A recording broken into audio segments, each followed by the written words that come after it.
하나님의 말씀입니다. 시편 59편 1절에서 17절입니다. 오늘 우리에게 주시는 하나님의 말씀은 시편 59편 1절에서 17절입니다. 살아계신 하나님의 말씀입니다. 함께 고백드리겠습니다. 나의 하나님이여, 나의 원수에게서 나를 건지시고 일어나 치려는 자에게서 나를 높이 드소서. 악을 행하는 자에게서 나를 건지시고 피 흘리기를 즐기는 자에게서 나를 구원하소서. 그들이 나의 생명을 해하려고 엎드려 기다리고 강한 자들이 모여 나를 치려하오니, 여호와여, 이는 나의 잘못으로 말미암음이 아니요 나의 죄로 말미암음도 아니로소이다. 내가 허물이 없으나 그들이 달려와서 스스로 준비하오니, 주여 나를 도우시기를 위하여 깨어 살펴주소서. 주님은 만군의 하나님 여호와 이스라엘의 하나님이시오니, 일어나 모든 나라들을 벌하소서. 악을 행하는 모든 자에게 은혜를 베풀지 마소서.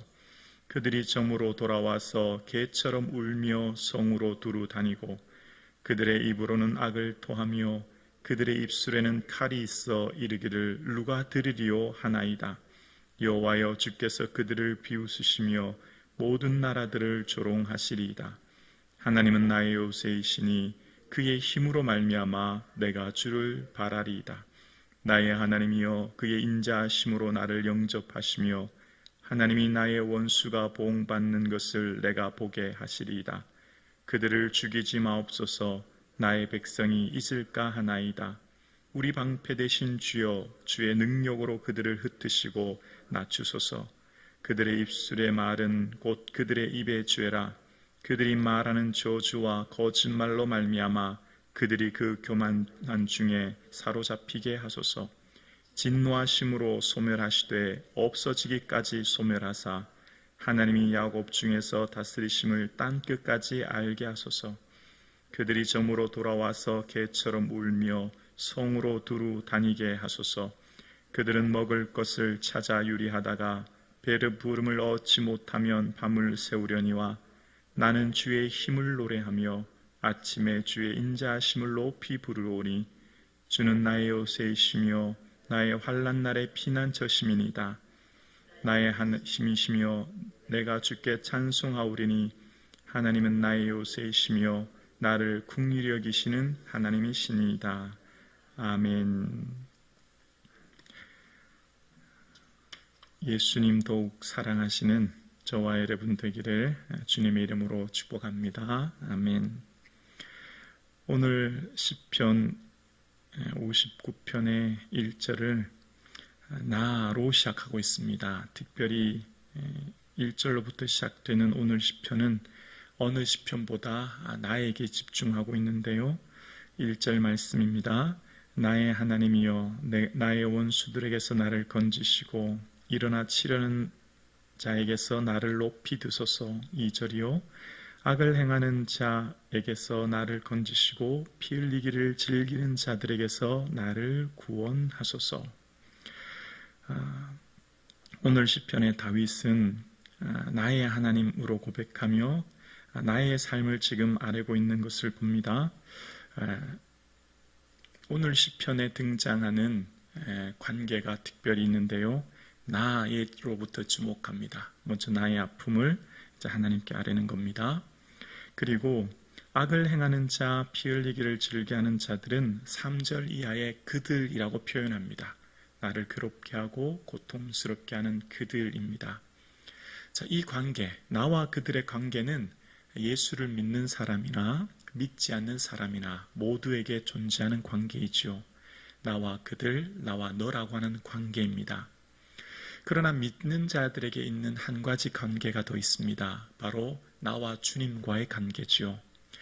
나와 너와의 관계는 믿지 않은 사람들, 모든 사람들에게 있는 관계이지만, 나와 주님이라고 하는 주님과의 관계는 특별히 주님을 믿는 성도들에게 있는 고백이고, 5절 이하의 주님은 이라고 소개하고 있습니다.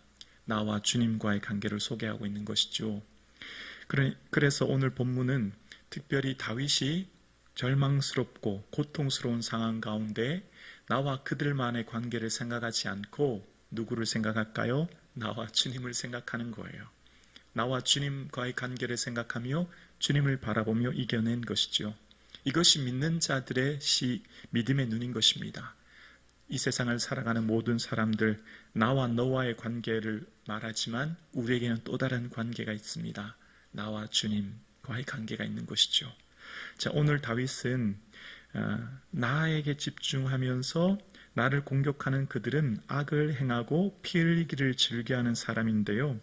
특별히 그들이라고 하는 이 표현이 3절의 이하에 나오는데 그들은 어떤 사람이냐면 3절을 보면 그들이 나의 생명을 해하려고 엎드려 기다리고 강한 자들이 모여 나를 치려하오니 여호와여 이는 나의 잘못으로 말미암음이 아니요 나의 죄로 말미암음도 아니로소이다 라고 이야기합니다. 여러분, 우리가 인생을 살아갈 때 어떤 일이 제일 마음이 힘들고 아프고 억울합니까? 나는 정말 아무런 잘못이 없는 것 같은데 내게 이유 없이 공격하고 비난하고 나를 향해 협박하고 저주하는 사람들이 너무나 고통스럽지요. 오늘 본문이 딱 그런 상황인 거예요. 오늘 본문의 표제어를 보면 맨 위 표제어에 이렇게 되어 있습니다. 후반 표제어 뒤편에 보면 사울이 사람을 보내어 다윗을 죽이려고 그 집을 지킨 때에 라는 표현입니다. 자, 이게 지금 어떤 상황이냐면 사무엘상 19장 8절 상황을 8절부터 11절까지의 상황을 보면 10절부터 12절까지의 상황을 보면 알 수 있는데요. 사무엘상 19장 10절 자막 보여주시겠어요? 제가 읽어볼게요. 사울이 단창으로 다윗을 벽에 박으려고 하였으나 그는 사울의 앞을 피하여 사울의 창은 벽에 박힌지라 다윗이 그 밤에 도피하매 사울이 전령을 다윗의 집에 보내어 그를 지키다가 아침에 그를 죽이게 하려 한지라 다윗의 아내 미갈이 다윗에게 말하여 이르되 당신이 이 밤에 당신의 생명을 구하지 아니하면 내일에는 죽임을 당하리라 하고 미갈이 다윗을 창에 달아내림에 그가 피하여 도망하니라 라는 표현입니다. 지금 이 본문의 배경의 전제가 이제 오늘 시편을 기록하게 된 전제예요. 다윗은 열심히 다윗의 군대 장관으로 전쟁에 나가서 공을 세웁니다. 그럴 때 사울 왕은 다윗을 사위 삼으려고 미갈을 주면서 미갈의 사위, 미갈의 남편으로 삼으려고 해요. 그런데 그때 다윗을 사위 삼으려고 하는 의도가 사무엘상 19장 18장쯤에 나오는데 왜 다윗을 사위 삼으려고 하느냐라고 하면 블레셋 사람의 손에 죽이게 하려고 한 겁니다. 표피 100개를 가져와라. 그러면 그 표피 100개를 가져오라고 얘기하면 내 아내를 사위 삼겠다 말하는데 그때 블레셋 사람의 손에 죽게 될 것이라고 생각하고 준 겁니다. 사울의 의도가 굉장히 안 좋은 거죠. 나쁜 거죠. 그런데 다윗은 나가서 표피 200개를 가지고 와서 사위가 된 거예요. 사위가 된 후에도 사울은 다윗 왕의 마음이 들지 않은 거예요. 창을 던져 죽이려고 했는데도 죽지 않아요. 그래서 이번에는 어떻게 하냐면 몰래 사람을 보내는 겁니다. 자신의 군사를 보내서 몰래 밤에 그 군사를 보내서 아침이 되면 죽이려고 하는 그때가 지금 바로 이 상황입니다. 그런데 그것을 아내인 미갈이 알아채고 다윗을 줄을 내려서 몰래 보내게 되는 그 상황이 오늘 본문의 배경이 된 겁니다. 여러분, 다윗이 얼마나 억울할까요? 다윗이 지금 나를 죽이려고 하는 사울왕은 자기의 장인어른입니다. 장인어른 미갈이 딸이지 않습니까? 자기는 목숨 걸고 전쟁터에 나가서 골리앗을 죽였을 뿐만 아니라 이 뒤에 수많은 전쟁, 그 뒤에도 블레셋과의 전투에서 공을 세우고 사람들은 다윗을 인정합니다. 그만큼 모든 사람들이 다윗을 인정하고 지지하는데 유독 사울 왕만은 그를 죽이려고 해요.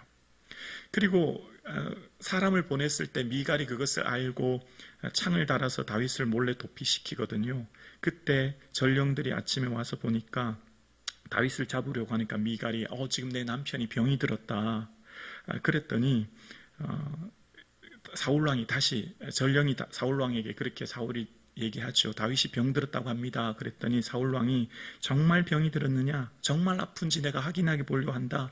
그를 침상째 메고 내게 데려와라. 내가 죽이겠다. 그런 말까지 하는 겁니다. 그런 말을 들었을 때 다윗의 마음은 찢어지는 거예요. 왜 사울왕은 나를 이렇게 죽이려고까지 하는가? 어떻게 나한테 이러실 수 있는가? 여러분, 다윗이라면 여러분 마음 어떻겠어요? 최선을 다해 전쟁을 치르고 목숨을 걸고 모든 일에 순종했는데 그 순수한 다윗의 동기는 외면하고 사울은 늘 나쁜 동기와 나쁜 의도를 가지고 다윗을 죽이러 갑니다. 하나님은 우리의 동기를 보시는 분이십니다. 우리의 의도를 보시는 분이에요.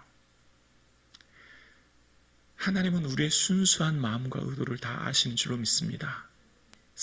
악인들이 나를 어떤 의도로 공격하고 폄하하고 그 입에 칼이 있어 나를 공격할지라도 우리만은 순수하게, 비록 그들이 나를 공격할지라도, 그들이 나를 넘어뜨리려 할지라도, 나는 잘못이 없고 사절에 나는 허물이 없지만 그들이 나를 끊임없이 공격한다고 이야기해요. 그러면 이쯤 되면 사울왕이 끊임없이 다윗을 죽이려고 하면 다윗도 군사를 일으켜서 반역을 일으키거나 기회가 오면 사울을 좀 죽이려고 할 마음도 있을 텐데 다윗은 그때 한 태도가 있어요. 자, 나와 너와의 관계가 깨어졌어요. 무너졌어요.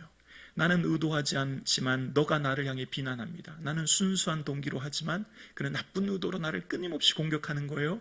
그때 성도가 어떻게 해야 될까요? 그걸 오늘 본문이 우리에게 가르쳐 주는 거예요.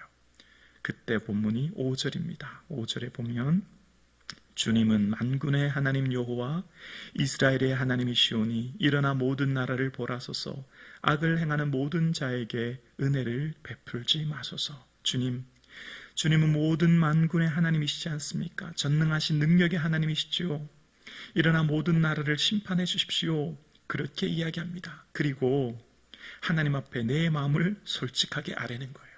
하나님 앞에 내 마음을 솔직하게 눈물로 고백하는 거예요. 주님, 6절 이하에 그들은 개처럼 울며 성을 두루 다니며 그 입은 악을 토하고 그 입에는 칼이 있는데요. 누가 드리려 합니다. 하나님 다 듣고 계신데 그들은 함부로 말하고 고통스럽게 합니다. 주님 알고 계시죠? 주님 앞에 다 일러 바치는 거예요. 주님 앞에 다 아뢰는 거예요. 우리에게는 주님이 계십니다. 누가 여러분을 괴롭게 합니까? 누가 여러분의 마음을 찢어지게 하고 고통스럽게 합니까? 그 사람 대꾸하지 마세요. 그 사람에게 억울하다고 하소연하거나 불평과 원망하는 것이 아니라 주님을 찾을 수 있기를 주의 이름으로 축원합니다. 그래서 하나님께 다시금 고백합니다. 우리 하나님이 어떤 하나님이냐면 8절인데요. 여호와여 주께서 그들을 비웃으시며 모든 나라들을 조롱하리이다. 하나님은 나의 요새이시니 그의 힘으로 말미암아 내가 주를 바라리이다.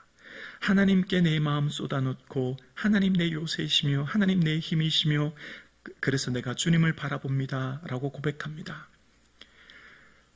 인생을 살아가는 모든 인생살이 가운데 상처 없는 인생이 있을까요?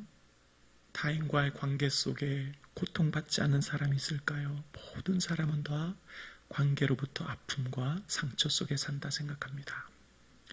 이것은 비단 성도에게도 마찬가지예요. 또 그 아픔과 상처가 외부에 있는 것이 아니라 내 내부에 믿음의 공동체 안에 있을 수도 있음을 우리는 경험합니다. 그러나 그때 주님 하나님 바라볼 수 있기를 주 이름으로 축원합니다.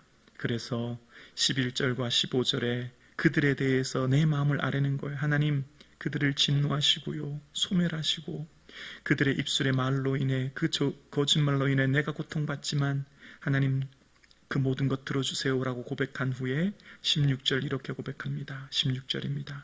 나는 주의 힘을 노래하며 아침에 주의 인자하심을 높이 부르오니 주는 나의 요새이시며 나의 환난 날의 피난처이심이리다. 오늘 함께 예배드리시는 사랑하는 성도님, 여러분의 환난 날의 피난처 되시는 예수님 바라볼 수 있기를 주의 이름으로 축원합니다. 주님께 내 마음 쏟아놓고 눈물로 고백하며 아뢰어 나를 긍휼히 여겨주신 주님 앞에 온전히 바라보며 내 마음 쏟을 수 있는 이 아침 되기를 주 이름으로 축원합니다. 그래서 주님이 위로하시는 그 세미한 음성을 들을 수 있는 이 아침 되기를 주님의 이름으로 축원합니다.